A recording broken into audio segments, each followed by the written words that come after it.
Assalamualaikum warahmatullahi wabarakatuh dan selamat sejahtera saya ucapkan kepada para penonton. Saya, Cempaka Kisha Nur Balkish binti Halimi selaku pengawas Pusat Sumber Sekolah Menengah Sains Selangor akan menerangkan sebuah tajuk iaitu pemurah dalam bersedekah. Adakah anda tahu akan pahala yang kita peroleh jika kita bersedekah di bulan Ramadan? Ya, kita akan mendapat banyak pahala jika kita bersedekah.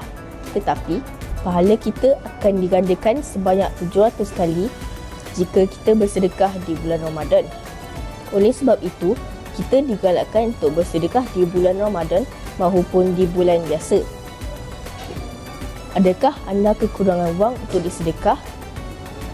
Tidak mengapa, kerana sedekah bukan sahaja dalam bentuk wang, tetapi kita boleh juga sedekahkan senyuman, bantuan, makanan dan lain-lain.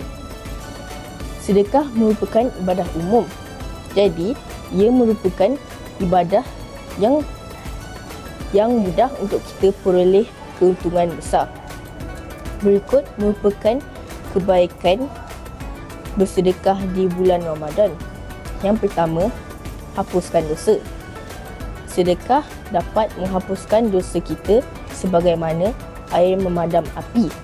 Yang kedua, orang yang bersedekah di bulan Ramadan akan mendapat jaminan syurga, naungan di hari akhirat dan pahala yang berlipat ganda. Setelah mendengar maklumat ini daripada saya, adakah terdetik di hati anda untuk bersedekah di bulan Ramadan? Ya, saya harap begitu. Kerana saya telah menjalankan tanggungjawab saya dan kini giliran anda pula. Sekian, itu sahaja daripada saya. Terima kasih dan selamat berbuka puasa.